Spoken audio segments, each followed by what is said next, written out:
né? Por qual razão o ser humano foi criado? O apóstolo Paulo, pregando em Atos 17, em Atenas, o maior palco da filosofia do mundo dos seus dias. Eu brinco que talvez nenhum outro lugar do mundo tivesse tanta gente por metro quadrado fazendo os mesmos questionamentos. Quem eu sou, de onde eu vim, para onde eu vou. Para esse povo sedento de resposta. Paulo diz assim que de um só homem, Deus fez todas as raças e tribos dos homens. Glória a Deus. Boa noite a todos, a paz de Cristo. Você pode se assentar. Nós vamos compartilhar uma palavra de Deus com o seu coração. Antes disso, eu quero te encorajar a crer que Deus, mais do que informação, Ele tem uma descarga para o meu e para o seu coração. E Ele tem algo especial para fazer por nossas vidas. Pastor Gil, você sabe se deu para disponibilizar o livro ou não? Se até o fim der. Nós temos um material à disposição no final, acredito que vai dar tempo de estar disponível, intitulado Experiências Profundas. Na verdade, o autor, James Lawson, ele escreveu esse livro em 1911. Para muitos, talvez a data não signifique nada, mas era o início do movimento pentecostal.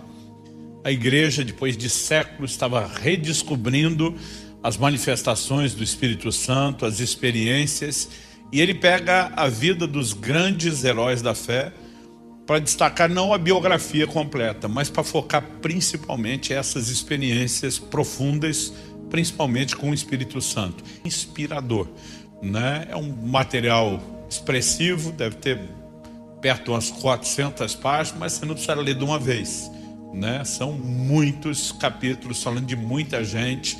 E eu, desde a minha adolescência, fui muito inspirado por essas histórias. E a gente conseguiu... A gente dá o jeito de pôr no fim de semana aí para vocês. Abra a sua Bíblia, por gentileza, no Salmo 16 e no verso 11. Eu vou ler na Nova Almeida atualizada, mas qualquer que for a sua versão, eu quero convidar você a acompanhar aí com a sua Bíblia. O texto sagrado diz assim: Tu me farás ver os caminhos da vida. Na tua presença, a plenitude de alegria. À tua direita, há delícias perpetuamente.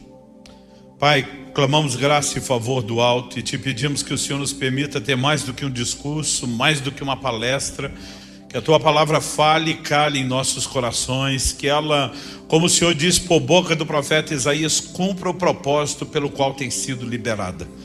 Nós oramos por uma ativação espiritual nesse ambiente, nós oramos por despertamento e desde já nós te damos glória, honra e louvor pela certeza de tudo o que o Senhor fará. Oramos em nome de Jesus. Bom, quando o salmista diz, tu me farás ver os caminhos da vida, é evidente que ele está falando de algo que não se vê sozinho, de forma espontânea, automática, porque se a gente pudesse ver sozinho, não precisava da ajuda de Deus. Quando ele diz que o Senhor nos fará ver, então ele está falando de algo que normalmente, sem o recurso divino, a gente não conseguiria. O que significa a expressão, tu me farás ver os caminhos da vida? Quando você considera a linguagem bíblica de uma forma geral, caminho sempre foi usado para falar de algo que te conduz não só por um trilho, mas principalmente a um destino. Então a expressão caminhos da vida aponta para uma direção. Deus, o Criador, não fez a mim e a você sem propósito. Embora ele possa ter propósitos individuais, as áreas de dons, de graça, né, o plano que tem para cada um de nós, é evidente que ele tem um propósito coletivo para toda a humanidade. Então, quando o salmista está dizendo, tu me farás ver os caminhos da vida, ele está falando que isso nos leva a uma direção, a um lugar específico, né? Por qual razão o ser humano foi criado? O apóstolo Paulo, pregando em Atos 17, em Atenas, o maior palco da filosofia do mundo dos seus dias. Eu brinco que talvez nenhum outro lugar no mundo tivesse tanta gente por metro quadrado fazendo os mesmos questionamentos. Quem eu sou, de onde eu vim, para onde eu vou. Para esse povo sedento de resposta. Paulo diz assim que de um só homem, Deus fez todas as raças e tribos dos homens. E aí ele termina assim, para quê? Para que? Um indicativo de propósito. Para que o buscassem. Então eu e você precisamos entender e compreender que o plano de Deus ao criar o homem não era apenas que a gente existisse, sobrevivesse. E o salmista está falando desse lugar que leva, esse trilho ou caminho que leva a um lugar. Qual é o lugar?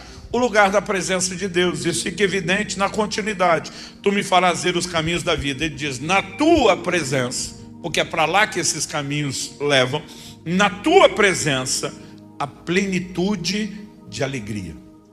Ele não apenas diz que há alegria na presença de Deus, mas ele fala de plenitude, da medida cheia, completa, né? A mais cheia e completa medida de satisfação, realização, ela não pode ser experimentada em nenhum outro lugar, a não ser no lugar da presença de Deus. Agora, ele não fala dessa alegria como fosse um sentimento etéreo, subjetivo, vago. Ele traduz isso numa linguagem de deleites. À tua direita, outras versões dizem à tua destra, há delícias perpetuamente. Algumas versões, vezes delícias, vão dizer deleites. Agora, quando eu considero essa declaração, eu fico pensando que desde o início Deus sinalizou claramente isso. Quando Deus cria o primeiro casal e estabelece no jardim do Éden Adão e Eva, eu brinco que Deus não respeitou nem a lua de mel do casal. Todo dia ele estava lá para visitar os dois. Ele nunca impediu o ser humano de ter outras formas de alegria. Quando ele olha para o homem e diz, não é bom que o homem esteja só, e põe em execução o plano eterno do casamento, far-lhe-ei uma auxiliadora, evidentemente que Deus estava disponibilizando ao homem outras formas de alegria, né? A própria questão alimentar. A Bíblia diz que Deus fala para o primeiro casal, vocês podem comer de toda a árvore no jardim. Eu brinco que na minha Bíblia toda, ela vem caixa alta, maiúscula, negrito. Porque Deus podia ter feito uma fruta só, com uma única cor, cheiro, textura, sabor, que tivesse todos os nutrientes. A gente passaria o resto da vida comendo só aquilo, ia ser um tédio, mas a saúde estava garantida. Mas não, ele caprichou. Ele fez frutas de todos os tamanhos, cores, cheiros, texturas, sabores, frutas sazonais. Você fica esperando a estação voltar para poder comer aquilo. E nos deu paladar. Aliás, alguns de nós temos superpoderes no paladar, né? Então é evidente que ele está dizendo, olha, existem outras formas de deleite. Agora, essas alegrias, que Deus não é contrário, elas nunca deveriam concorrer e nem nos tirar do lugar da plenitude de alegria. Então Jesus em João 15:11 diz, para que a minha alegria esteja em vós e a vossa alegria seja completa. Jesus faz a distinção entre minha alegria e vós. Ele está dizendo, tem uma que vem só de mim, tem outra que pode ser de vocês mesmo. Então há quase 4 anos atrás, Kelly e eu, Kelly minha esposa, entramos assim no modo de alegria que a gente nunca tinha tido antes na vida. Entramos na adolescência, nos tornamos avós. Os netos são a sobremesa da vida, é uma coisa maravilhosa. Mas qualquer avô não crente que não conhece a Deus vai ter uma alegria parecida. Talvez não vai ter a consciência de bênção geracional que nós temos, mas vai ter, porque nós estamos falando de alegria natural. Agora, Deus nunca se opôs a que o homem tivesse isso, mas evidentemente ele diz, você não pode cruzar essa linha, o limite do proibido. Porque se você tentar adentrar nessa outra dimensão de prazer ou alegria, você vai perder o que tem comigo. Um dia eu ouvi um pregador dizendo, o pecado não dá nenhum prazer. Pensei, isso não desce, ninguém pecava.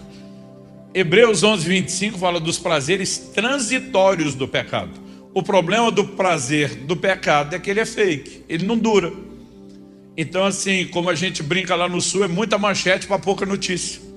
Então a pessoa tem a expectativa enorme, um vazio imediato, o preço que ele cobra é caríssimo, mas se no início não houvesse nenhum tipo de prazer, ninguém fazia. Agora, eu e você precisamos entender, e quando eu olho para o próprio primeiro casal, Adão e Eva, eu fico me perguntando, esse povo vivia um relacionamento com Deus pleno, sem nenhum tipo de pecado. Usufruíam a plenitude da presença de Deus, o que os leva a cruzar o limite do proibido e trocar por um prazer passageiro o prazer pleno e permanente. Nós sabemos as tragédias da queda, que afetou não só o primeiro casal, Romanos 5,12 diz: por meio de um só homem entrou o pecado no mundo, através do pecado a morte passou a todos os homens, e a gente está pagando junto a conta até hoje.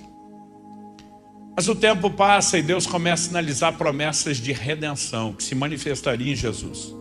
E um dos profetas do Antigo Testamento, quem o chama de profeta é o próprio Jesus, foi Davi.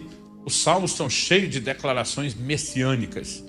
E Davi é que é usado por Deus para fazer essa declaração: tu me farás ver os caminhos da vida, na tua presença a plenitude e alegria, a sua destra delícias perpétuas. Ou seja, aquilo que o homem perdeu por conta do pecado nos será restaurado. Esse cara não só tem o vislumbre profético da restauração, mas ele viveu uma vida de relacionamento com Deus sem igual, não só no seu tempo e na sua geração. Quando você olha para todo o Antigo Testamento, Davi está numa posição singular. É o único que Deus chamou, não foi ele que se chamou. Deus chamou de um homem segundo o meu coração.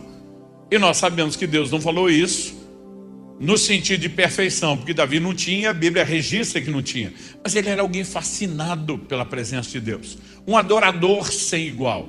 E esse adorador sem igual começa a perceber na presença de Deus a plenitude e a alegria, a sua destra, delícias perpétuas. E esse cara que está tendo esse vislumbre, usufruindo do relacionamento com Deus como pouco, também consegue a façanha de ultrapassar o limite do proibido.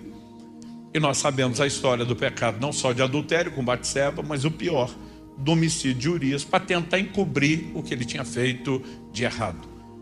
E a pergunta a ser feita é: como gente como Adão e Eva, vivendo a plenitude do que Deus tinha, troca isso por um prazer inferior? Como que gente como Davi, que está tendo vislumbre do que Deus vai restaurar, entra num patamar de relacionamento com Deus diferenciado, também compromete e sacrifica isso? Mas a pergunta não é só como eles conseguiram essa façanha. A pergunta é: será que isso é exclusividade deles ou pode acontecer comigo, com você? Porque Hebreus capítulo 3, verso 12 diz: tenham cuidado, irmãos, para que nenhum de vocês tenha um coração mau e descrente que os leve a se afastar do Deus vivo. Só pode afastar de Deus que aproximou primeiro. Então a advertência é para todos aqueles de nós que já nos aproximamos. O texto continua, versos 13 e 14. Pelo contrário, animem uns aos outros todos os dias durante o tempo que se chama hoje, a fim de que nenhum de vocês seja endurecido pelo engano do pecado. O pecado pode trazer, o engano do pecado pode trazer endurecimento no coração, essa indisposição para com Deus e nos afastar. Então ele diz no 14: porque temos nos tornado participantes de Cristo, se de fato guardarmos firme até o fim a confiança que desde o princípio tivemos. Então, não apenas num texto como esse, mas ao longo de toda a Bíblia, a gente percebe que o que aconteceu com eles pode acontecer com qualquer um de nós. O que tem me levado muito nos últimos anos a questionar como se perde a sensibilidade para com Deus. E o meu questionamento não é porque queira perder, é justamente porque eu não quero perdê-lo. Então talvez a melhor pergunta seria: como se evita esse processo? De maneira a preservar essa sensibilidade. Esse é um tema que eu posso dar a mensagem de hoje, é preservando a sensibilidade para com Deus. Há cerca de 2 anos atrás, eu estava num período de um jejum prolongado e não consegui esconder isso de um pastor que me chamou para falar numa conferência dele. É um dos gigantes espirituais dessa nação que eu respeito e admiro muito. E ele me manda uma mensagem: diz: subirá, tão logo você chega no aeroporto, alguém vai te pegar, levar para o restaurante onde os preletores da conferência vão estar almoçando. Falei: pastorzão, fico muito feliz de sentar, estar com vocês na mesa, ter o tempo de mesa, mas deixa eu te avisar antes para não ficar chato na hora. Eu não. Ele falou: entendi. Então faz o seguinte, vá para o hotel, à noite a gente janta. Falei: então, pastor, é que à noite eu também vou continuar não comendo. Perdão, subirá, já entendi. Então, amanhã a gente toma um café. Falei: pastorzão, para te poupar de refeição em refeição, não vou comer nenhum dia. Ele: entendi. Depois a gente conversa. Aí depois ele me aborda e fala: subirá, já entendi, você está jejuando. Quantos dias você já está jejuando? Falei: alguns. Quantos dias mais vai? Falei: alguns, pastor. Aí ele falou assim: desculpa, eu queria muito te fazer algumas perguntas. Ele falou: talvez você seja a pessoa que eu conheço que mais jejua. Ele falou assim: eu sofro de gastrite. Eu nunca consegui jejuar mais de um dia na vida. Eu sei que você faz esses jejuns prolongados. Você se importa de responder algumas perguntas? Falei, de jeito nenhum, pastor, vamos lá. Mas a primeira pergunta que ele fez, eu achei assim, muito diretiva, muito precisa. Ele olha para mim e pergunta, o que tem te levado com tanta paixão, insistência, frequência, recorrência a esse lugar de jejuns, inclusive jejuns prolongados? Falei, pastorzão, se o senhor me perguntasse isso aos 18 anos, porque aos 18 eu já tirava de 3 a 7 dias na água todo mês. Falei, se o senhor me perguntasse isso lá atrás, eu te diria que era fome pelo sobrenatural. Eu queria ver o poder de Deus. Eu não queria um ministério executado da força do braço, eu queria ver a mão de Deus, e eu posso te garantir que o jejum, obviamente combinado à oração, foi uma ferramenta de acesso ao sobrenatural. Mas hoje para mim isso não é propósito.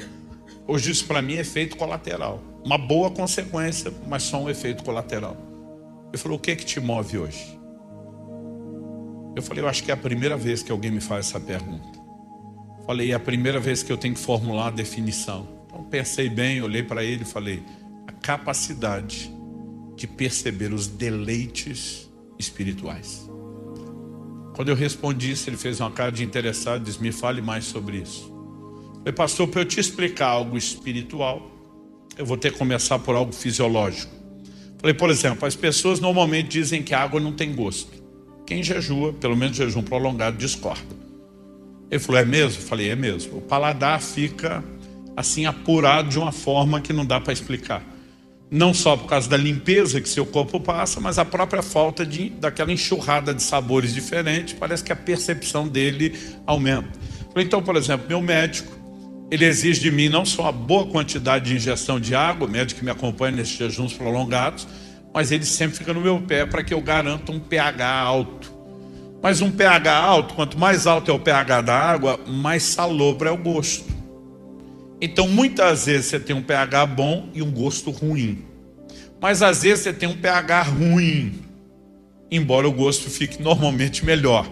E como que você lida com essas duas coisas? Eu falei, a maioria dos jejuadores usa a tática de pingar um pouco de limão na água.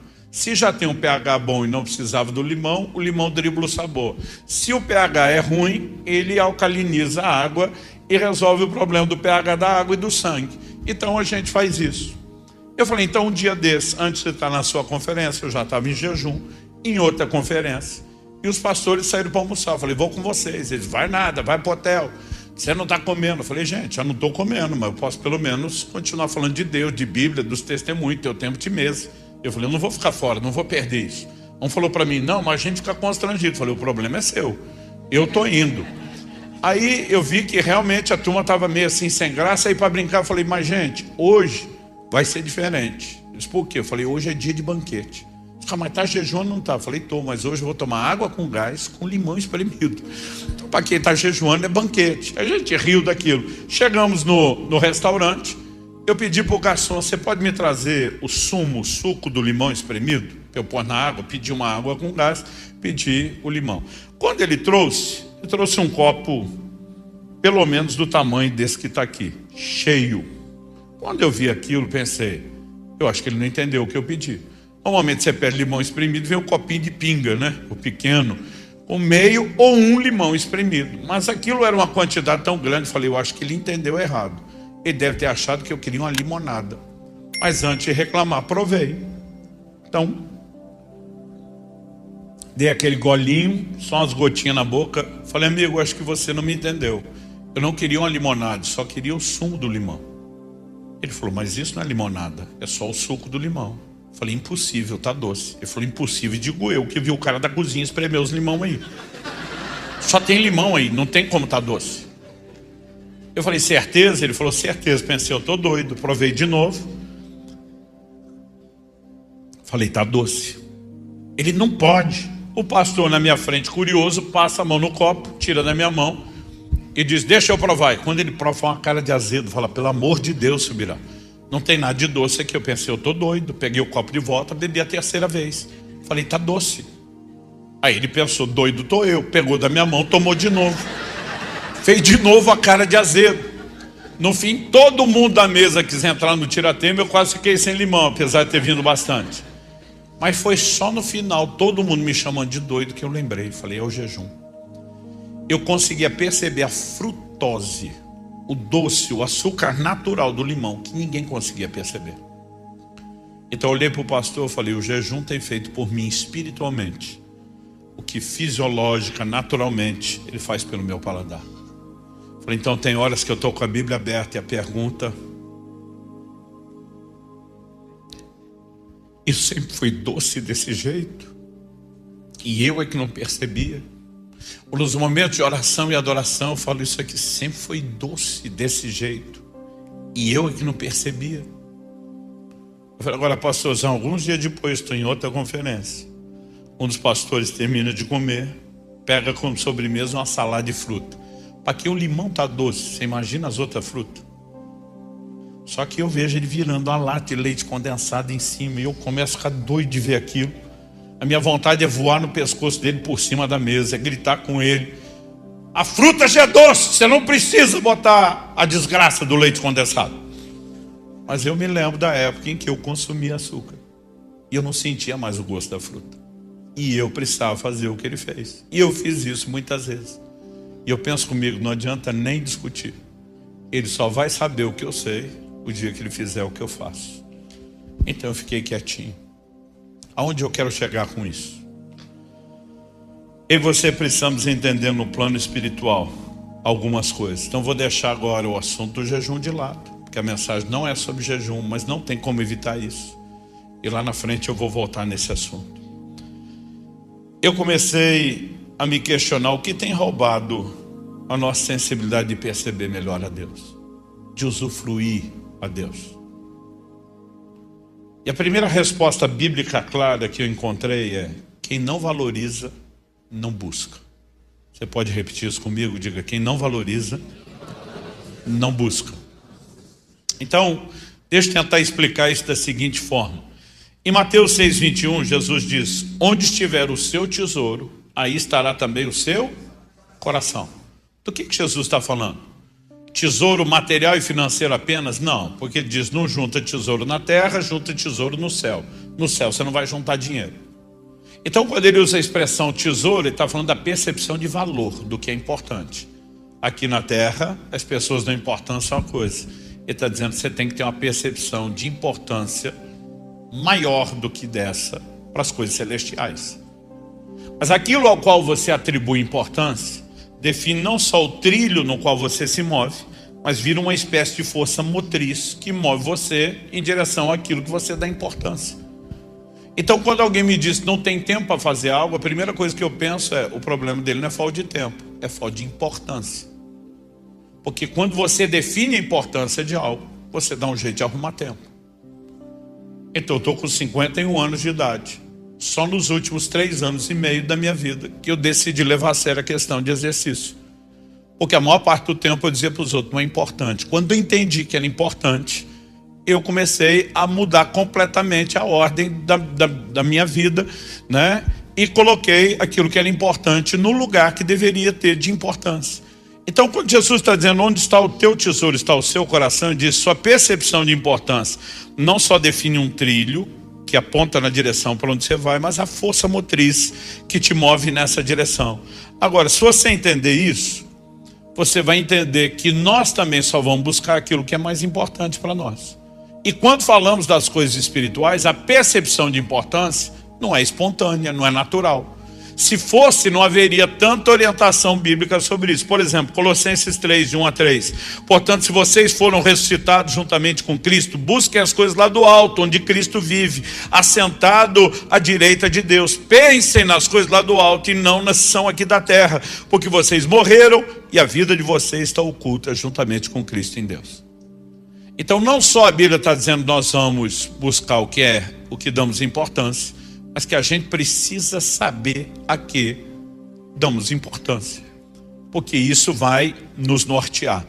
Por outro lado, a gente também pode reconhecer que ao longo das Escrituras, Deus vai trabalhando essa questão. Então Jesus diz: não deis aos cães o que é santo e não lancem pérolas aos porcos. Ele não nos mandaria fazer nada que ele primeiro não faça. Então ele está dizendo: não dê nada de valor para quem não reconhece o valor do que será entregue. Na mensagem do culto anterior, honestamente, se você puder depois assistir na internet, vai valer a pena. Eu falei de algo interessante. O povo, quando Deus se revela no cume do Sinai, fala audivelmente com toda a nação de Israel, o povo fica apavorado, com medo da voz de Deus. E eles falam para Moisés: fale Deus com você e você conta para a gente. Nós estamos com medo de continuar ouvindo Deus e morrer. A partir daquele momento, Deus não fala mais com o povo. Deus só fala com Moisés, Moisés fala com o povo. Por quê? Porque o povo manda em Deus? Não. Porque Deus não entrega nada para quem não valoriza. Então a pergunta é: qual é a moeda do reino? Eu sei que a palavra moeda, ela dói no ouvido da gente quando a gente pensa no elemento da graça. Aí você diz: não tem troca. Eu pergunto para as pessoas: não? Jesus diz no Apocalipse, na carta à igreja de Laodiceia: aconselho-te que de mim compres ouro refinado pelo fogo, vestes brancas para que te vista, colírio a fim de ungir os teus olhos. Na parábola das 10 virgens, que ele fala de 5 prudentes, 5 insensatos, ele fala de gente saindo para comprar o óleo. E você sabemos que é a figura. Agora, como que funciona essa compra, essa aquisição? Porque ele não usou essa analogia à toa. Ele queria que a gente entendesse: você oferece algo para receber algo em troca. E aqui ele não está necessariamente falando de mérito, mas ele está falando de interação, de algumas coisas que nós só vamos receber quando agimos de maneira correta. Por exemplo, Isaías 55:1, Deus diz: todos vocês têm sede, venham às águas, e vocês não têm dinheiro, venham, comprem e comam. Sim, venham e comprem, sem dinheiro e sem preço, vinho e leite. Como é que se compra sem dinheiro? Porque normalmente, para quem não tem dinheiro, a gente não diz que está vendendo, a gente diz que é o 0800. É doação, é caridade. Mas Deus está dizendo: vem comprar sem dinheiro. Porque Ele está dizendo: o seu acesso a mim não é dinheiro, mas você precisa de algo. O que você precisa? E diz: vocês têm sede, venham às águas. Aqui ele vai usar a sede como uma alegoria. Isaías 44:3, ele diz: derramarei água sobre o sedento. Por que sobre o sedento? Ele vai dar água para quem valoriza a água, para quem aproveita a água, para quem não vai desperdiçar água. A sede aqui é uma figura do interesse, do reconhecimento da importância de algo e da necessidade de algo. Mas ele também usa a fome como uma figura de interesse. Então ele vai falar a respeito: vocês têm fome, comprem sem dinheiro, sem preço, vinho e leite. Um dia desse alguém me perguntou: pastor, Jacó ter trollado o irmão Esaú, oferecendo a comida que ele estava desesperado e querendo o direito de primogenitura, eu entendo. Um irmão querendo passar a perna no outro. Mas esse cara olha para mim e fala: me explica como é que os céus autenticaram a transação dos dois irmãos. Como é que a benção sai de um para o outro? Então, Jacó enganar o irmão e fazer um juramento, beleza. Mas os céus autenticar o ato de compra de Jacó. Ele falou: não consigo entender isso. Eu olhei para ele e falei: os céus nunca autenticaram a compra de Jacó. Como não está na Bíblia? Eu falei: os céus nunca autenticaram a compra de Jacó. O que Gênesis diz é repetido na releitura de Hebreus. A Bíblia diz que Esaú desprezou o seu direito de primogenitura. Não foi Jacó que comprou, foi Esaú que jogou fora. Por quê? Desprezo. Deus não dá nada para quem não valoriza. Então a primeira percepção que eu e você precisamos ter é: quem não valoriza, não busca. Então, se isso é um fato bíblico, o que nós podemos questionar como a continuidade lógica do pensamento? O que me impede, o que te impede, o que nos impede de valorizar mais a Deus? Porque nós estamos falando de uma sensibilidade que nos leva a buscá-lo. O que nos impede? E a própria Bíblia nos mostra que a valorização das outras coisas em detrimento do valor de Deus é o problema. Jesus diz: eu citei antes Mateus 6:21, onde estiver o seu tesouro está o seu coração. Na sequência, em Mateus 6:24, Jesus diz: ninguém pode servir a dois senhores, porque ou irá odiar um, amar o outro, ou irá se dedicar a um e desprezar o outro.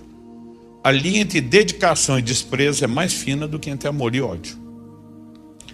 E ele diz o seguinte: vocês não podem servir a Deus e às riquezas. Então, algo que eu tenho percebido é que existe uma concorrência com o lugar de importância de Deus. Mais do que o lugar de importância, eu diria com o lugar da intimidade com Deus. Em segunda carta de Paulo a Timóteo, no capítulo 3, ele diz que nos últimos dias sobrevirão tempos difíceis. Normalmente, quando a gente pensa em tempos difíceis, a gente pensa no quê? Circunstâncias. Mas quando você avalia a qualidade de vida da época de Paulo e a qualidade de vida hoje, nossa qualidade de vida é muito melhor. Eles não tinham conhecimento da medicina, não tinham remédios, tratamento, tecnologia como nós temos hoje.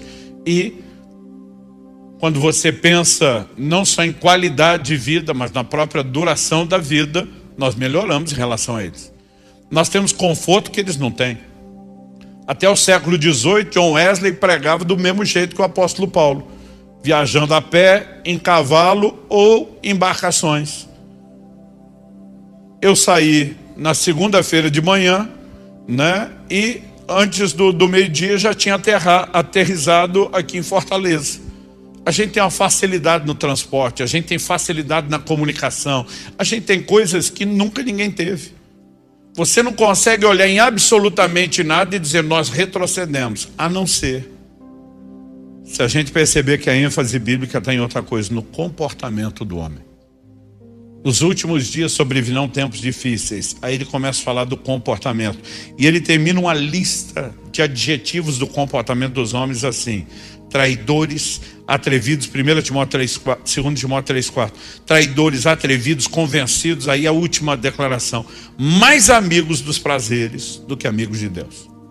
Quando você vê a lista toda, parece que ele está falando do não crente. Mas quando ele termina com a frase, mais amigos dos prazeres do que amigos de Deus, você diz, espera aí, ele não pode estar falando do ímpio. Romanos 5 diz que Deus nos amou quando nós ainda éramos inimigos. A condição do ímpio é de inimigo de Deus, inimizade de Deus, ainda que alvo do amor dele. Agora, alguém só pode ser mais amigo dos prazeres do que amigo de Deus se tem algum nível de amizade com Deus. E não existe aproximação nenhuma de Deus a não ser por meio da reconciliação em Cristo. Então quando você chega nesse ponto, você diz, não, peraí, ele não está falando do ímpio, está falando do crente. Estou de alguém falando, não, pastor, mais amigo dos prazeres do que amigo de Deus é o ímpio. Falei, o ímpio é escravo. É o que Paulo diz em Tito 3,3. Nós também no passado éramos antes, né, insensatos, desobedientes, desgarrados, escravos de todo tipo de paixão e prazeres. O ímpio é escravo. Aonde eu quero chegar com isso? De quem você quer ser amigo, consciente ou inconscientemente? De alguém que de alguma forma te agrada. Não precisa agradar em tudo, mas tem que mais agradar do que desagradar. Eu lembro do meu primeiro ano como pastor, minha filosofia de vida na época era do honesticídio. O que é honesticídio? É quando em nome da honestidade você comete tanto homicídio como às vezes suicídio. Né? A minha filosofia era a verdade doa a quem doer. E quanto mais sem filtro fosse quem fala, mais sem filtro seria a forma de eu devolver e dele ouvir. E aí um dia um irmão da igreja me procura para fazer algo que eu detesto, comparação. E ele chega reclamando e diz, cara, eu tento o tempo todo ser seu amigo, você me fura, me bloqueia, não me deixa entrar. E ele entra, além da reclamação, com a comparação. Fulano que não faz nada é seu amigo. Eu não aguentei, a hora que eu vi, eu já tinha devolvido. Falei, já te ocorreu que o fulano é legal? Ele me olha e diz, como assim? Falei, você não entendeu o desenho. Você é um mala, sem alça. Ele, o que o senhor está falando, pastor? Eu falei, eu sou obrigado a ser seu pastor, não sou obrigado a ser seu amigo.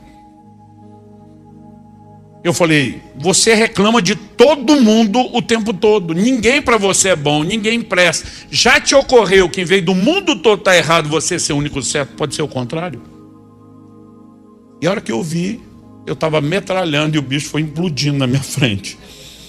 Eu pensei, talvez tenha sido honesto demais. Esses dias alguém me perguntou, hoje o senhor teria falado a mesma coisa? Eu falei, de um outro jeito. Mas continuo acreditando na mesma coisa. Eu falei para ele, cara, eu não tenho vontade nenhuma de estar perto de você. Você é chato pra caramba. Então de quem você quer ser amigo? Consciente ou inconscientemente? De alguém que mais te agrada do que desagrada. Porque se mais desagrada do que agrada, você não quer. Agora, como alguém que já foi amigo de Deus, o que pressupõe se agradou-se em Deus, decide ser mais amigo dos prazeres do que já foi de Deus. Ele deixou de encontrar em Deus aquilo que o agrada e começou a mirar nos prazeres. E nós não precisamos nem estar falando necessariamente de prazeres ilícitos do pecado. Mas algo que eu tenho percebido é que muitas vezes nós vamos lidar com distrações. A valorização de outras coisas em detrimento do valor de Deus é o início desse processo que sabota uma relação com Deus diferenciada. E sabe, mais uma vez, não estou falando de prazeres transitórios do pecado, mas o anseio de certas realizações tem sido mais danoso para muitos de nós do que a gente percebe. Em Tiago, no capítulo 4, no verso 1, a Bíblia questiona: de onde procedem as guerras e as brigas que há entre vocês? De onde, senão dos prazeres que estão em conflito dentro de vocês? Vocês cobiçam e nada têm, matam e sentem inveja, mas nada podem obter, vivem a lutar e a fazer guerras. Outro dia alguém falou: não, pastor, mas o prazer não gera conflito. Eu falei: depois de alcançado, não. Mas enquanto você só está desejando conflito com Deus, conflito consigo mesmo, conflito com os outros, e muitas vezes nós mascaramos. Tem muito crente que por trás das promessas de provisão e prosperidade, ele está mascarando sua própria avareza. A sua busca obcecada por realização em um lugar. E não estou dizendo que Deus não quer disponibilizar para mim e para você outras formas de realização, mas não existe nada que se compare com a plena satisfação na tua presença, a plenitude de alegria, a sua destra, a delícias perpétuas. Gente, olhe para aqueles apóstolos. Saíram da prisão, torturados, ameaçados, presos, intimidados, cheios de alegria. Aí olho para os crentes hoje que tem tudo e vive aborrecido, triste, deprimido. Eu pergunto: o que é que está acontecendo com a nossa vida? Você olha para aquela turma do livro de Atos, apanhava que nem cachorro e era feliz. A gente que não passa o que eles passaram não tem motivo de alegria, porque de alguma forma eles conectaram com uma fonte da qual eu e você não estamos devidamente conectados. Então a valorização das outras coisas em detrimento do valor de Deus tem nos sabotado. Isso me leva a uma próxima pergunta na construção da lógica. Se a valorização das outras coisas em detrimento do valor de Deus nos prejudica, então nós podemos aqui aplicar a lógica inversa, que a valorização de Deus em detrimento das outras coisas como caminho oposto seria a solução? Evidente que sim. Uau, pastor Luciano, que bom que finalmente, depois de 2000 anos de evangelho, alguém encontrou a solução. A solução não é nova. Todo mundo sabe disso. Tanto que todo ano novo você fala: esse ano vou orar mais, esse ano vou ler mais a Bíblia, esse ano vou estar mais comprometido com Deus e a igreja. Tem alguns que prometem: esse ano vou até jejuar. O problema é que não adianta você ter apenas um assentimento mental de que essas coisas são importantes. Aí eu e você precisamos entender a importância de um discernimento, de uma descoberta espiritual. Porque o salmista diz: tu me farás ver os caminhos da vida. Não é algo que você apenas diz: eu já enxerguei por mim mesmo. A ideia é essa, a lógica é essa. Não. Eu e você precisamos de uma percepção. Em Filipenses 3, nos versos 7 e 8, Paulo diz: mas o que para mim era lucro, isso considerei perda por causa de Cristo. Na verdade, considero tudo como perda, por causa da sublimidade do conhecimento de Cristo Jesus, meu Senhor. Por causa dele perdi todas as coisas e as considero como lixo para ganhar a Cristo. Quando ele está falando de ganho e perda, apesar de usar uma linguagem monetária financeira, não é desse tipo de valor que ele está falando. Ele está falando tudo que para mim era lucro, importante. Ele não está falando só de pecado, da vida pregressa antes da conversão. Antes eu valorizava, as baladas, todo tipo de prazer que tem lá, desde bebida, drogas, imoralidade. Hoje eu descobri que isso tudo espiritualmente é morte, não vale a pena. Não é disso que Paulo está falando. Porque diz que considera como perda todas as coisas, não é só coisa ruim. Então, ele está falando de percepção de valor. O que para mim era lucro, que eu dava importância, desvalorizou, virou perda. Por quê? Por causa da percepção de um valor maior. Ele diz: por causa da sublimidade do conhecimento de Cristo Jesus, meu Senhor. A palavra traduzida sublimidade, na versão que eu estou lendo, excelência em outras, suprema grandeza do conhecimento em outras ainda. Por que tantas variações de tradução? É a tentativa de explicar uma palavra que é abrangente, de significado abrangente. No original grego é a palavra hiperusso. Hiperusso significa sobressair-se, elevar-se, destacar-se, fala de proeminência. Honestamente, não acho que Paulo está falando por causa da proeminência do conhecimento. Eu acredito que seria bem mais justo dizer por causa do conhecimento daquele que se sobressai, daquele que se exalta, daquele que tem a proeminência. Quando você entende aquele cujo valor é incomparável, o resto desvaloriza, perde a importância.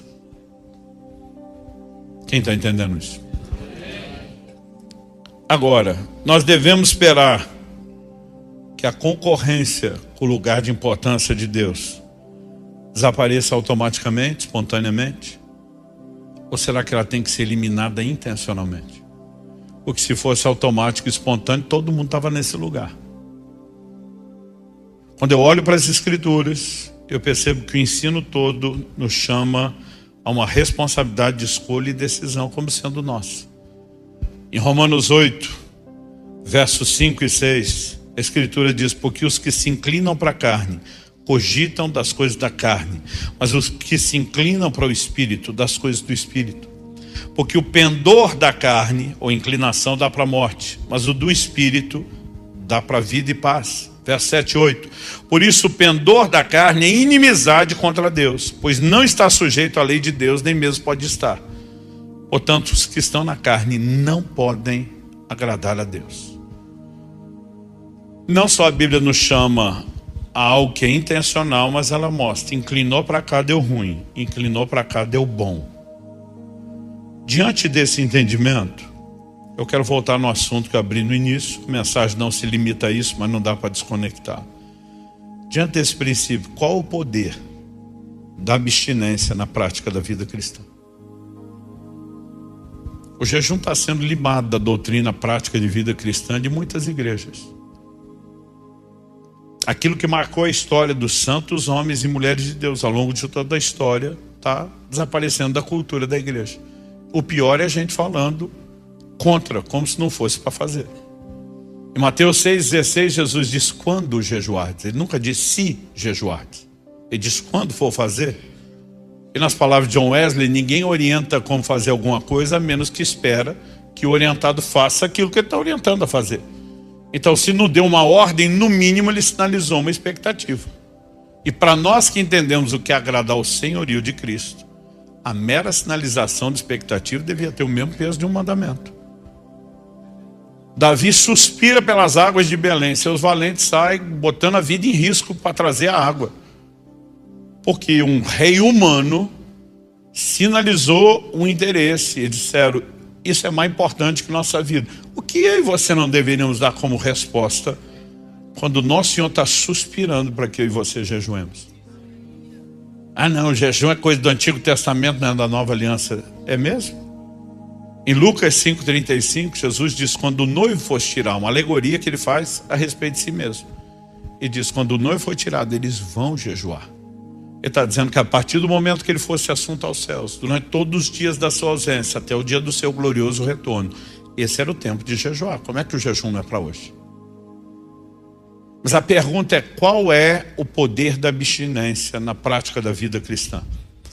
Nós precisamos entender que o jejum não tem necessariamente a ver com mérito, com merecimento, porque muita gente já não faz. Dos poucos que fazem, você vai ver muito linguajar. Tem que pagar o preço, tem que sacrificar. Mas eu quero te dizer, o jejum não é uma troca. Nós precisamos entender. Porque a essência da doutrina do Novo Testamento é que o que a gente recebe de Deus é pela graça, que se experimenta mediante a fé. Então não pode ser troca no sentido de mérito. Ao longo dos anos, eu fui estudando o jejum na Bíblia, eu fui mapeando. Eu lembro que eu tinha, até dezembro de 2021, eu só tinha um artigo sobre jejum. Tudo que eu li na Bíblia inteira sobre jejum, fui classificando, categorizando. Entre algumas coisas, eu tinha lá uma observação, um subtítulo dentro do artigo: propósitos do jejum. Eu tinha colocado isso no plural. Porque estudando a Bíblia, eu fui achando vários propósitos diferentes. Por exemplo, Levítico 16 fala de um jejum, um dia por ano, que era compulsório, obrigatório para todo mundo. E Deus disse que quem não afligisse a sua alma seria eliminado do meio do povo. Era o dia da expiação, então era um jejum de arrependimento, como em outros lugares você vai encontrar. Anotei lá. Jejum para arrependimento. Mas você vai encontrar na Bíblia também jejum para consagração. E o jejum para consagração não é igual ao jejum para arrependimento. Mas também você vai encontrar em 2 Crônicas 20, Josafá convocando o povo de Judá, porque eles estão diante de uma batalha impossível de ser vencido humanamente falando e precisa do socorro do alto. Então você percebe jejum em momentos de aflição. Esdras capítulo 8, de 21 a 23, ele convoca um jejum para buscar proteção, também um momento de aflição. Salmo 35, 5, Davi fala sobre jejuar quando outros estavam enfermos. De novo, você tem um quadro de aflição. E eu não nego que situações extremas requeram medidas extremas. Mas tem muita igreja que acredita que você só faz o jejum na hora do perrengue, na hora do aperto. Mas ele não está presente na Bíblia só em momentos de aflição. Então, apesar de você ter o do arrependimento, da consagração, dos momentos de aflição, você vai ver no livro de Daniel ele presente na intercessão, você vai ver outros elementos onde muitas questões vão aparecendo. E eu não quero gastar tempo falando de tudo, mas eu fiz uma lista enorme dos propósitos do jejum. Mas em janeiro de 2022, Deus me chamou a estudar sobre jejum como eu nunca tinha feito. E eu mergulhei em todos os textos bíblicos que eu já conhecia, fui ler tudo que eu tive acesso, desde a parte teológica até fisiológica, material médico. Mas eu lembro que um dia o Senhor me disse: qual o propósito do jejum? Eu falei: são vários. O Senhor me disse: são vários? Eu falei: são vários. Essa lista aqui saiu tudo da sua palavra. O Senhor me diz: o que você enxergou até hoje são os propósitos secundários do jejum. E diz: existe um propósito primário, onde todos os secundários convergem e passam por ele. Eu nunca tinha pensado nisso na minha vida. Eu falei: como assim? E o Senhor me fez lembrar na hora de Daniel capítulo 9. A Bíblia diz no verso 3: voltei o rosto ao Senhor para o buscar, coração, súplicas e jejum. Buscar a Deus. Joel 2,12: voltem-se a mim de todo o coração, isso com jejuns. E de repente eu entendi: peraí, o cara que está jejuando para arrependimento está buscando a Deus. O que está jejuando para consagração está buscando a Deus. O que está no jejum, numa aflição, está buscando a Deus. O que está intercedendo está buscando a Deus. Todo mundo está buscando a Deus. Agora, por propósitos diferentes no secundário. O que está jejuando para arrependimento está buscando a Deus para vencer o pecado. Mas qual o pecado? O pecado que já o derrubou. Ele quer ser restaurado. O que está jejuando para consagração também está buscando a Deus para vencer o pecado. Mas é o pecado que não o derrubou. Ele está fazendo esse jejum para não fazer o do outro, por arrependimento. Ele não quer cair para levantar depois, ele quer vencer antes da queda. Então eles não são iguais. Tem a ver com o mesmo assunto, ambos buscam a Deus pela vitória pelo pecado, mas são diferentes. O que está jejuando por aflição está numa outra situação, mas está buscando a Deus. E de repente o desenho de buscar a Deus me aparece como o propósito principal. E essa hora que o Espírito Santo fala ao meu coração: você precisa de um propósito secundário para praticar o primário? Se a razão pela qual eu e você existimos, como vimos Paulo sinalizando lá em Atenas, é buscar a Deus, a gente precisa de problema para buscar a Deus? Ou nós podemos buscá-lo simplesmente porque o almejamos? E esse foi o grande ponto de virada na minha vida de jejum. Foi quando o jejum deixou de ser uma forma de conseguir algo que Deus podia fazer e virou uma forma de descobrir o deleite que nós podemos ter em quem Ele é. Aí de repente eu começo a me lembrar de textos. Lucas 2,37 fala da profetisa Ana, que ela adorava noite e dia com jejuns e oração. Adoração. Ela não está com problema. A Bíblia não menciona nenhuma aflição ou necessidade. Mas nós temos alguém apaixonado por Deus, que pratica o jejum com frequência. Eu me lembro de Atos 13:2, a liderança da igreja em Antioquia jejuando. E a Bíblia diz, enquanto eles estavam adorando o Senhor e jejuando. Não há sinal de nenhum problema.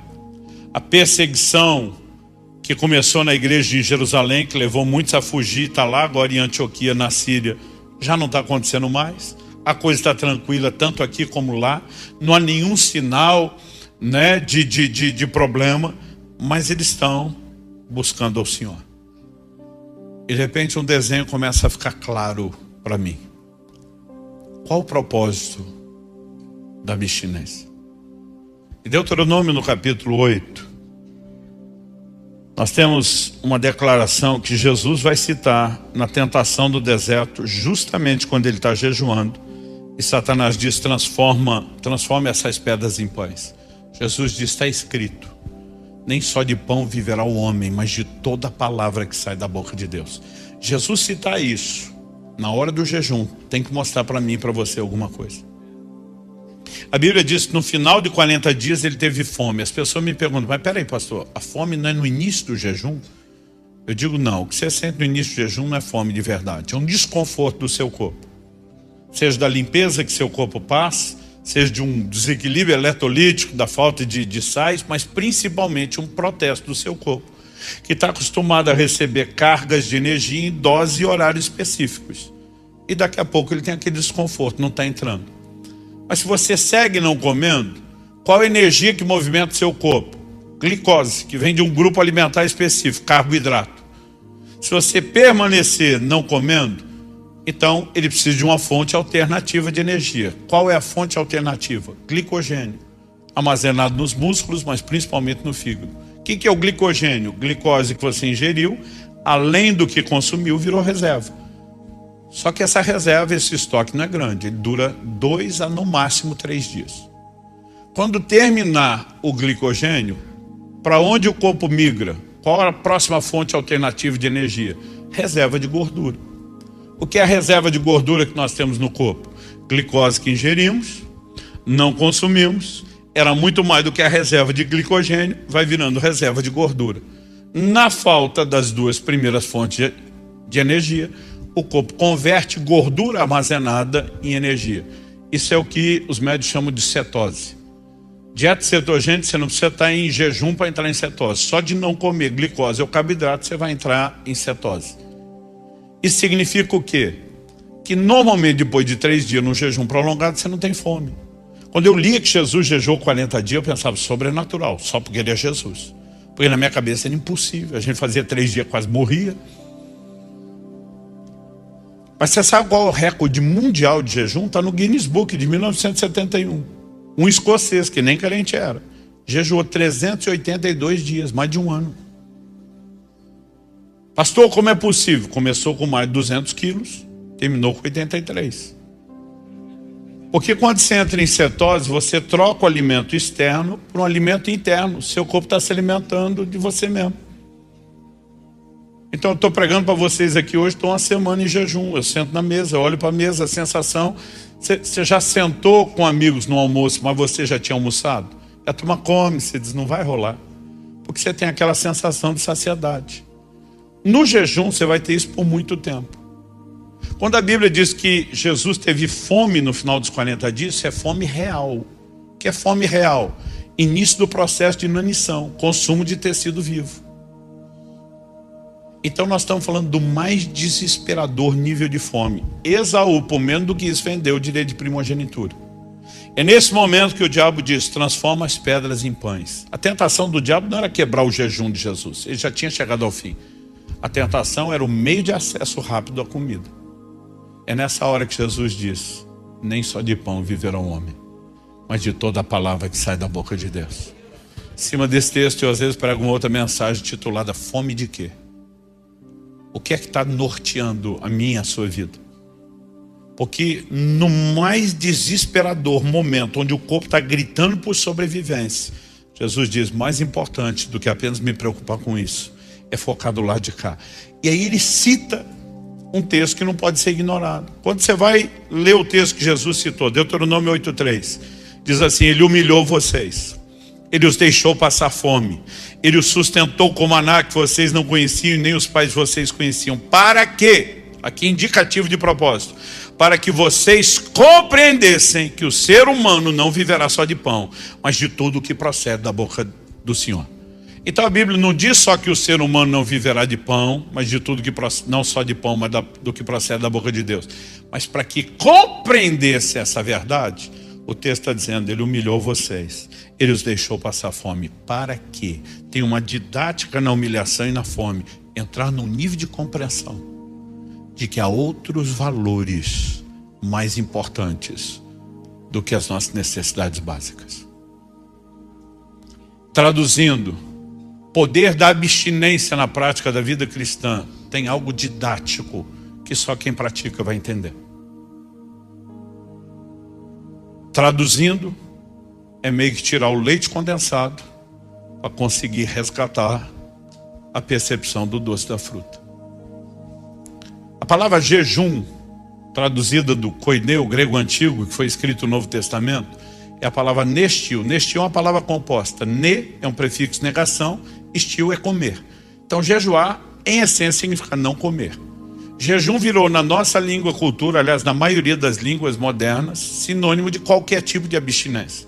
Então você está lendo uma matéria esportiva e lê lá que determinado time está em jejum de títulos. O meu ficou uns 10 anos recentemente. Determinado jogador está em jejum de gols, porque virou sinônimo de qualquer tipo de abstinência. Aí você vê os crentes falando assim, estou jejuando rede social. Não tenho nada contra. Mas as outras formas de abstinência, elas deveriam ser complementares e não substitutas da abstinência principal, que é de alimento. Então nós temos outras abstinências, sim, em Números 30 fala da lei dos votos. As pessoas iriam se privar de coisas que gostavam por amor a Deus, não era obrigado. Mas quando Deus regulamenta, Ele está dizendo, eu espero que vocês tenham vontade de fazer, mesmo que não seja obrigado. E aí Paulo em 1 Coríntios 7,5 fala algo elucidador nessa matéria. Ele começa falando da relação do marido e da esposa. E ele está falando da intimidade física, do momento, né, de intimidade sexual do casal. E diz no verso 5, que um cônjuge não deve privar o outro. Traduzindo, ele está dizendo, tem que ter avivamento nessa área também. Aí ele vai dar exceção e diz, a não ser, não prive um ao outro, a não ser quando os dois, de comum acordo, por um período de tempo, resolvem juntos. Paulo diz assim, se dedicar à oração. Do que é que Paulo está falando? Ah, pastor, quer dizer quando o casal está no avivamento não pode orar? Não, ele está dizendo que a oração aqui é mediana. Vai estar dizendo que quer entrar em águas profundas, vai ter que pausar o leite condensado. E aqui cabe bem a ilustração. E resgatar a percepção do doce da fruta. Quem está entendendo? Quem jejua com frequência ou regularidade testemunha as mesmas coisas. O centro de gravidade muda. O centro de gravidade da terra puxa para baixo. O centro de gravidade do reino de Deus puxa para cima. Buscar as coisas que são do alto. Pensar nas coisas que são de cima. O jejum tem a capacidade de quebrar a força do centro de gravidade terreno e te colocar no centro de gravidade dos céus. Quem jejua com frequência e regularidade testemunha as mesmas coisas. As coisas materiais perdem absurdo e inexplicavelmente o seu valor. O coração fica blindado contra a ofensa. É impressionante essa mudança que acontece, porque as nossas percepções, elas começam a mudar. Em agosto do ano passado, no final de um desses períodos de jejum, Deus me permitiu ter uma experiência. Eu digo que Ele literalmente entrou no meu quarto. Eu nunca senti tanto deleite, tanto prazer na minha vida. Não há nada, absolutamente nada que se compare. Pela primeira vez eu começo a entender a declaração do salmista. Na tua presença, plenitude de alegria. A tua destra, delícias perpétuas. Minha esposa me percebeu muito mudado depois daquela experiência. Ela falou, como você está? Eu falei, estou em crise. Ela falou, qual o motivo da crise? Eu falei, amor, Durante tanto tempo da nossa vida, a gente quis tanta coisa que a gente não podia. Ela falou, é verdade. Eu falei, agora que a gente pode, eu não quero mais. Ela falou, mas isso não é maturidade? Eu falei, deve ser. Eu falei, mas a pergunta é, por que é que nós perdemos tanto tempo querendo essas coisas? Achando que a realização estaria nelas, quando a gente é a maior fonte de realização disponível o tempo todo. Jesus diz, busque em primeiro lugar o reino. Ele diz, o resto vem de lambuja, vem a reboque. Mas quando a gente depende dessas coisas, a gente nunca consegue ter satisfação nele. Ele não está dizendo que as coisas não podem ser parte da nossa vida, mas não deveria ser objeto de satisfação. Quem está entendendo? Eu quero terminar com uma frase de um camarada chamado Edward Farrell. Ele diz, quase em todos os lugares, em todos os tempos, o jejum sempre ocupou um lugar de grande importância, visto que ele se encontra estreitamente relacionado com um profundo senso religioso. Talvez isso explique a negligência do jejum no nosso tempo. Quando o significado de Deus diminui, o jejum desaparece. Mas ouso dizer o contrário. Quando o significado de Deus aumenta, o jejum reaparece. Ou ainda faria a afirmação inversa. Quando o jejum reaparece, o significado de Deus aumenta. A percepção de valor muda. E quando você valoriza, você busca. Nós precisamos parar de tentar viver a vida cristã no piloto automático. Algo que me chamou a atenção nesses dois exemplos que eu dei de pessoas que focaram no propósito primário. Tanto Ana como os líderes da igreja de Antioquia. O que esses dois textos têm em comum? Além de ambos estarem no Novo Testamento, terem sido escritos por Lucas e focarem em gente mirando o propósito primário. O que eles têm em comum? Um elemento profético diferenciado. Ana é uma profetisa que entra num nível de revelação que praticamente ninguém à sua volta tem, inclusive sobre o Messias. Quando você chega em Atos 13, é nesse ambiente de jejum, na adoração, para buscar Deus, que diz assim, disse o Espírito Santo, separai-me a Paulo e Barnabé para a obra que os tenho chamado, e o maior movimento missionário da história da igreja teria início a partir de uma percepção para o que o Espírito Santo estava dizendo, como a igreja não tinha respondido antes. Eu comecei a perceber que nesse ambiente de jejum, onde você foca o propósito primário, você não apenas entende a importância e valoriza Deus, mas algo a respeito do profético, da voz de Deus, começa a ser desatado de uma forma diferenciada. Janeiro de 2022, eu estava num desses períodos de jejum prolongado. E uma das coisas que eu estava orando todo dia era pelo casamento da minha filha. Ela era ainda nova, mas já tinha crescido, com 20 anos de idade. Eu não estava com pressa nenhuma que ela casasse. Aliás, pai de menina não tem pressa que ela se case.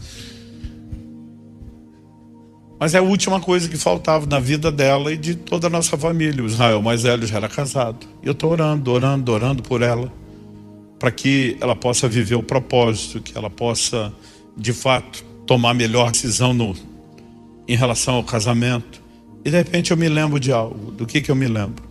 Quando meu filho Israel tinha 11 para 12 anos de idade e conversou pela primeira vez, se viram pela primeira vez, tiveram a primeira conversa, ele e Priscila, minha nora.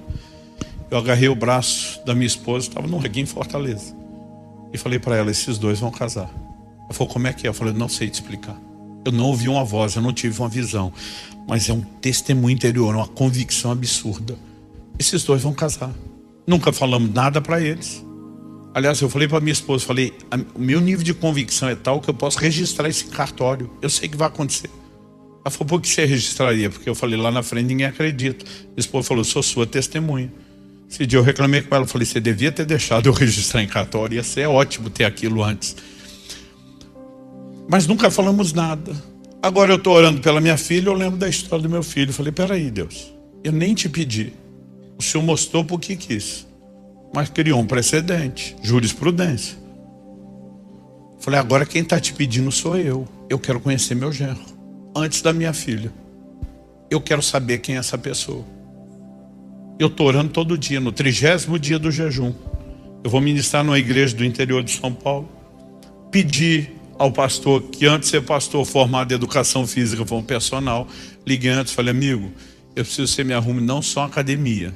Você tem que me treinar hoje à tarde. Você está maluco? Me tirar do horário de trabalho da igreja. Eu falei, senão eu não vou pregar. Aí ele vai meio contrariado. Na hora de sair para a academia, ele fala assim, posso levar meu filho? O menino estava estudando teologia fora, mas estava de férias. Falei, claro. Aí, depois de 1h30 de treino na academia, ele disse, Subirá, vamos embora, você está maluco? Achei que você ia treinar 50 minutos, no máximo 1 hora. Já estamos aqui 1h30. Falei, não, filho, tem 1 hora de cardio ainda. Eu lembro que ele falou assim, você está doido, eu tenho mal o que fazer. Aí ele falou assim, você precisa de 1 hora? Eu falei, é. Ele falou, daqui 1 hora eu te busco. Chamou o filho, o menino estava fazendo o treino dele discreto, eu nem tinha visto. Falou, Caleb, mostra para subir onde é o cardio, era o andar de cima. Daqui 1 hora eu venho buscar vocês. Nós subimos, peguei um elíptico, o menino pegou a esteira do lado. Eu lembro dele falando assim, pastor, te atrapalha se eu falar? Eu falei, você pode falar à vontade, eu não garanto que eu falo. Eu falei, você tem 20 anos, eu tenho 50. Você está comendo todo dia, eu estou 1 mês sem comer. Eu não sabia ainda quanto fôlego eu teria. E eu tinha chamado esse pastor, porque eu falei para ele, cara, eu quero que você veja eu treinando. Era a primeira vez que estava fazendo isso. Já fiz uns 5 jejuns desses com treino, mas na época era minha descoberta. Aí nós estamos ali, ele começa a falar. Diz, pastor, o senhor sabe que o senhor é uma referência para o meu pai? Eu falei, glória a Deus. Uma minha referência é o seu filho, Israel. E quando ele está falando, de repente, do nada, abre uma coisa na minha frente. Não sei te explicar, não fui a lugar nenhum. Eu estava no mesmo lugar, mas não era mais nada igual antes. Parece esses filmes que o cara vai para o universo paralelo, que está tudo parecido, mas parece que você está em outro lugar. Eu não consigo descrever o que aconteceu. Eu creio que foi um lugar de percepção espiritual. Eu ouço Deus falar comigo nítido e claro. Esse rapaz é o seu genro. Vai casar com a sua filha. Eu pensei, uau, eles nunca tinham se visto, não se conheciam. No jejum, suas emoções, elas ficam estáveis. Não tem euforia, mas não tem nem alto nem baixo. Eu lembro que eu falei para minha esposa, preciso ter uma conversa com você quando chegar. No início não tive muita coragem de chegar rasgando, com medo dela deixar escapar algo. Minha filha é muito ligeira, né, nas conversas. Falei, olha, conheci um menino que sua filha iria se interessar. É mesmo? Quem que é? Falei, filho de fulano, que estava lá. Ela falou, a família é incrível, fantástica. Eu falei, olha, tive isso. Ela falou, vai apresentar? Eu falei, de jeito nenhum. Eu falei, Deus a gente não ajuda, se possível a gente atrapalha. Depois de uns 2 dias meu coração pesou. Eu falei, amor, eu não posso esconder de você, mas você tem que segurar a onda. Alice não pode saber o que a gente sabe. Falou, o quê? Eu falei, Deus me disse que o garoto é nosso genro. Ela falou, sério? Eu falei, sério. Chamei meu filho e falei, olha, quero te apresentar seu cunhado antes dele saber que vai ser seu cunhado. Não contente com isso, chamei o casal de pastores da nossa igreja de Curitiba. Começamos a igreja na casa deles e desde dezembro de 2018 eles que assumiram a liderança da igreja. Hoje eu estou mais num papel de supervisão. Chamei os dois e falei, olha, eu quero testemunha, porque levantar a plaquinha no final do jogo eu já sabia, é fácil. Eu quero gente que esteja comigo como testemunha. Eu falei, vai acontecer isso, isso e isso. Para eles eu dei um pouquinho dos prazos. Deus falou comigo no dia 3 de fevereiro de 2022. Dia 10 de dezembro eu estava casando os dois. No dia 9 pela manhã nós saímos do cartório. Eles fizeram o casamento no cartório um dia antes. Fomos as 2 famílias dos 2 lados tomar um café juntos. E eles estavam conversando sobre despressurizar a cerimônia. Eu falei, não, nós vamos fazer aquele tal do first sight. Ele vai me ver vestido de noivo antes da cerimônia para não ter aquele impacto. Nós vamos ter isso e aquilo. Eu falei, isso é bom. Falei para minha filha, falei, seu irmão fez um ensaio de casamento o dia antes. Quando eu cheguei, vi tudo arrumado, chorei, me emocionei. No dia seguinte eu consegui segurar a onda. Falei, isso é legal. Eu falei, já que a ideia é despressurizar, vamos despressurizar já o que eu ia contar para vocês amanhã. Então só contei depois que eles tinham casado. Aonde eu quero chegar com isso? Eu não sei te descrever o que aconteceu ao longo daquele ano. Toda manhã que eu acordava, abria o olho, primeira coisa que eu pensava, Deus me contou algo que ninguém sabe. Cara, não era só ver Deus dando destino e propósito na vida dos filhos. Era aquela sensação de amizade, de intimidade, de conexão. Deus quer nos levar a um lugar diferenciado. E nós precisamos resgatar a cultura do jejum, que vai impactar profundamente essa nossa intenção de preservar e desenvolver a sensibilidade para com Deus. Vamos ficar em pé para parecer que está acabando?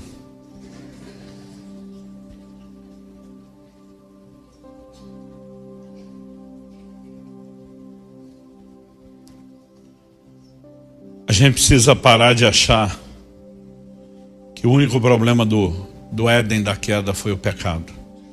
Se a gente acha que é só o pecado, então Jesus veio perdoar pecado e resolveu tudo. Mas quando o homem peca, Deus faz uma pergunta para Adão.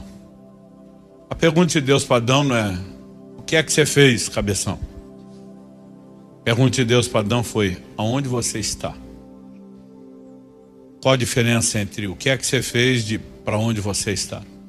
Para mim, Deus está dizendo: o problema não é o que você fez. O problema é para onde o que você fez te levou, para longe de mim. Eu perdi você. E Deus está dizendo: eu quero você de volta. Nós não podemos acreditar no evangelho que perdoa pecados e não restaura a intimidade do homem com Deus. O Salmo 25:14 diz: a intimidade do Senhor é para aqueles que o temem, aos quais Ele dará a conhecer a sua aliança. Invoca-me que te responderei, anunciar-te-ei coisas grandes e ocultas que tu não sabes. Deus está dizendo: eu quero te confidenciar segredos. Há um lugar em Deus que é muito mais do que só lutar para conseguir entrar no céu, dizer escapei do inferno, aleluia, fui para o céu. Além disso tudo, que indiscutivelmente será maravilhoso, há um lugar de deleites na presença de Deus. E nós precisamos sair de um modo carnal de vida cristã e entrar num lugar de uma espiritualidade diferenciada, que não é mero esforço, mas é um lugar de quebrar a força dessa estrutura carnal, entrar no lugar de rendição e exposição a Deus. É hora de voltar a sentir o doce da fruta, de perceber aquilo que alguns de nós talvez já não percebemos como antes. Eu acho lindo quando no Apocalipse o Senhor diz: lembra-te de onde caíste. Ele podia dizer: como é que vocês não estão me amando? Se amar Deus de todo o coração é o maior mandamento. Deus não está cobrando performance.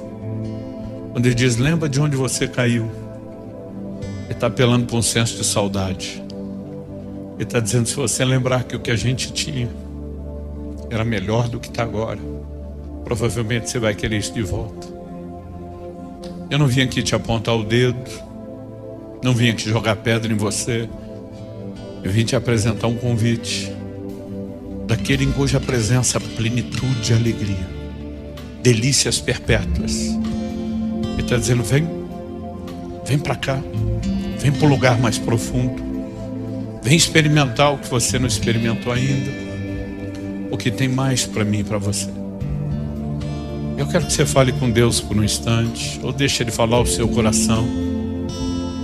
Eu pedi para você ficar em pé por hábito. Ora como você achar melhor, em pé, sentado, de joelho, em voz alta, em voz baixa. Enquanto os músicos ministram, eu vou pedir que a princípio você não cante com eles, mesmo reconhecendo a melodia, a música. Ore por um instante. Deixa o Espírito de Deus estar se movendo nesse lugar, envolver seu coração, te chamar para perto dele. Talvez você precise de um conserto, talvez você precise de restauração, de despertamento. Talvez você só precise descobrir qual é a intencionalidade para chegar nesse lugar onde eu e você possamos ver como salmista: tu me farás ver os caminhos da vida, na tua presença, plenitude e alegria, à sua destra há delícias perpétuas. Fale com Deus.